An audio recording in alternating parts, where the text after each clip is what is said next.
There's no sugar-coated way to say this, but some days living abroad sucks. Especially when it's festive season. Because there's this constant push and pull. People in India think I'm not too Indian, I'm not connected to my roots. When I'm connected to my roots here, people think I'm too Indian.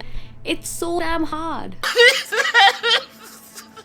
But you know, as an Indian, I always want to stay in touch with my roots while I am living a different life in a different country. I may have left India, but India has not really left me, and I have done my best to preserve this culture within myself. And I've been doing a lot of things from the past 6 years to keep a grasp on this culture and share it with others who are not Indians as well, so that they get to know how rich and diverse this culture is. And if you're new here, then I'm Akanksha. I was born and brought up in New Delhi, India. I moved out of my home country in 2017 and moved to Australia to study my masters.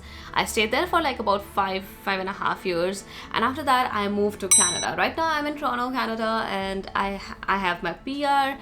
My whole story, my whole life story is on my channel, so if you want to watch those videos, you can just check out this playlist. It's called Moving to Canada. But coming back to my story, I was born and brought up in New Delhi. My parents migrated from West Bengal, which is another state in India, to New Delhi for work purposes, like a long time ago. And I am culturally Bengali, so because my parents belong from West Bengal, that makes me Bengali. I speak the language. My family has my mom, dad, my little brother, and me. And religion is big in India. Personally, I am not a big believer in religion. I don't really practice anything. My family does not practice religious things that much. I am kind of like indifferent to it. Being someone who's not religious, it is actually very hard to preserve a culture, because religion is such a big part of Indian culture.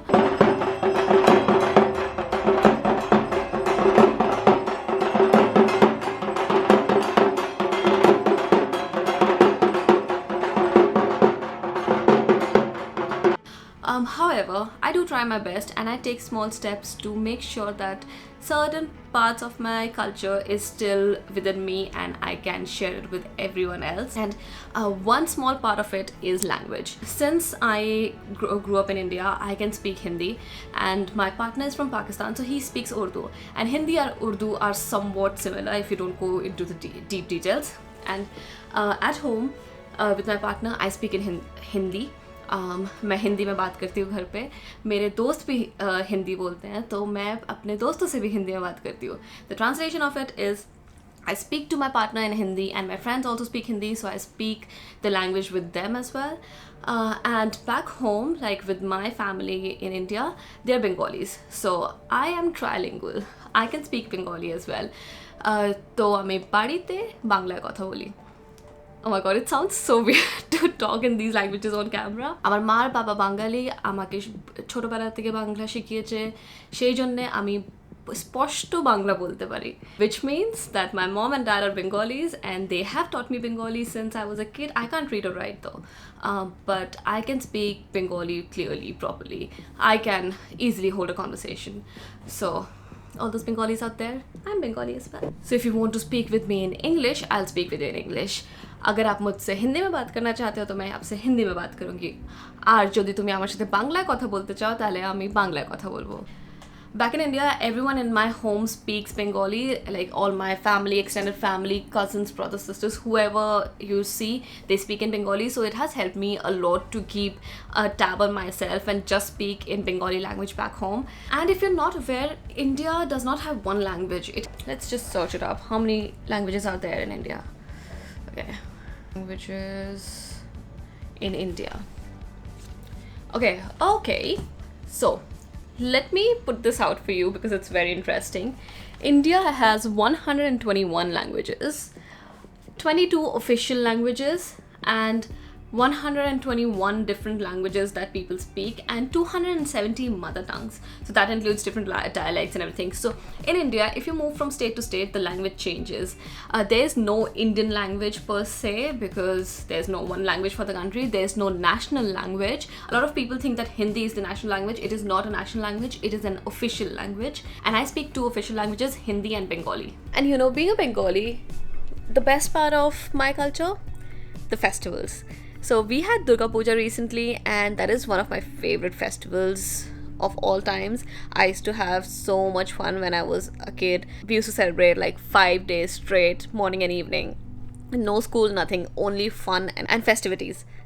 So this year as well, I wanted to showcase my culture and my festivals to my friends who are not Bengalis, and my partner as well, who's from Pakistan. I thought that it would be a great way to show him how my culture is. So I decided that I would go to Durga Puja in Toronto. And guess what? There were about 13 Durga Pujas being celebrated in Toronto, GTA. I found two very close to home. Wait, let me stop talking. I'll show you all of it.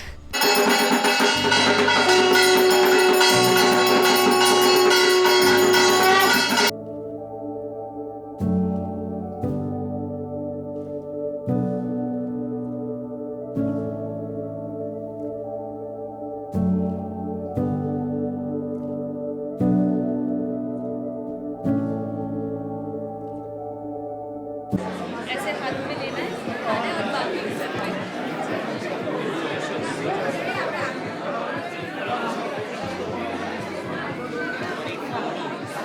আপনারা যারা পোশাক দুর্গাই নম ওম আয়ুর্বেদি যশোদেহি।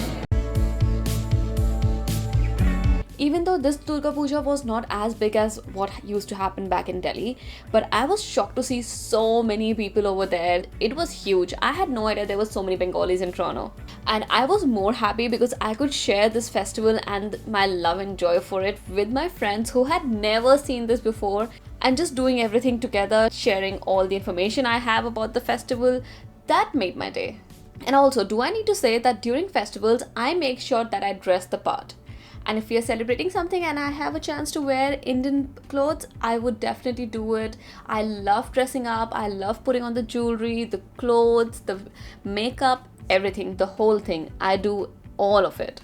And I absolutely love it. And while we are here, I would appreciate if you could hit the like button, subscribe to the channel, and turn on the bell notification so you don't miss out any of my videos. And you know what? After festivals, the one way to keep my culture alive is through food. And guess what? Being a Bengali, I don't get anything that I used to eat back home over here. Bengali food is kind of non-existent if you go out of West Bengal, and specifically if you go out of India. Like, no place serves Bengali food per se. So if I want to eat my food, things out of my state, I have to cook it myself. And honestly, it's not just Bengali food. I try and make Indian food from different parts of India, and I also go through TikTok and try and find different recipes of food from different parts of India. So I try and cook that here. And since my partner's from Pakistan, he has not eaten everything that is from India, so I try and cook different things so I can let him try it as well, and most of the things he loves. So yeah, it's such a great way to share my culture and food, language, festivals from my country with others. And these are like little steps that I take just to keep my culture alive while in a different country. And it's like a two-way exchange where I have learned so many things from people who are from different countries and learned so many things about their culture. But I'm so glad that I live abroad and I get to experience so many things. Yes, it sucks sometimes, but there are good parts of it as well. And this cultural exchange, this understanding and learning different people, different mindsets, and getting to experience different foods, different languages, oh, that's like the best part of living abroad. And yeah, some days are bad, some days are little not that great, but some days are amazing. And this kind of cultural exchange, diversity exchange, that's kind of my favorite part. I feel people from India should give us a little bit of slack. I'm trying here, okay? Because even though we have left the country has not left us, and we try our best to like keep a balance between learning new things and keeping the old ones alive. So it's a nice balance, and I love this. And I also love to share my culture, and I hope that I stay connected to my culture in this way and share it with other people as well. And that was me, your little Indian living abroad. If you have any other questions about how life is outside of India, and if you want to know more things about how I spend my life, put them in the comment section. I'll make videos about it. And if you like this video, do give me a thumbs up and give me a sub. I'll see you next week. Bye.